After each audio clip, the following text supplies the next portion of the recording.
Tani kondo natayo ki vichin kusina kwini yuka biyo in tumusi ña tiara Florentino Solano ña kwa noni marasutunacho.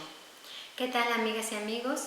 Estoy muy contenta el día de hoy de poder leerles un bonito poema que escribió Florentino Solano en memoria del sacerdote Ignacio Guerrero, mismo que les leeré en Tunzavi, de la variante de Meclatono Guerrero, y en español.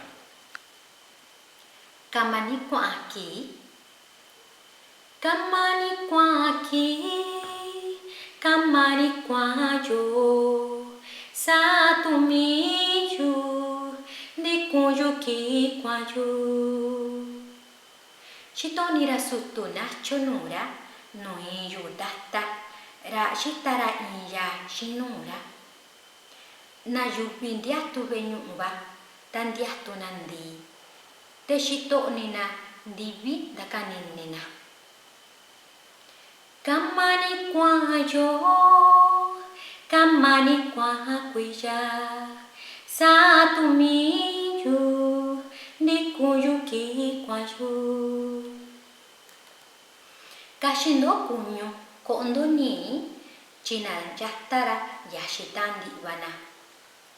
Kamani ja ayubi, ra inda kwahtubana nishira, nuna dikura, mite shito ni dioshira. Qué rápido pasa el tiempo. El día pasa fugaz, los años pasan igual, así el tiempo avanza, arrastrándome con él. El padre Nacho se mira a sí mismo en un espejo, donde escribe una canción con la mirada. La gente espera en la iglesia como los muertos mirando a Dios en el pensamiento.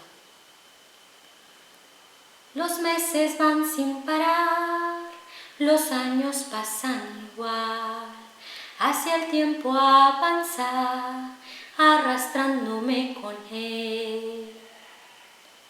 Comed la carne y bebed la sangre, porque el pasado fue caníbal. Qué rápido pasa el tiempo, y el padre Nacho, que se consumió en una misa frente a sus seguidores y bajo la mirada inquisidora de su Dios. ¿Te llamo? Gracias.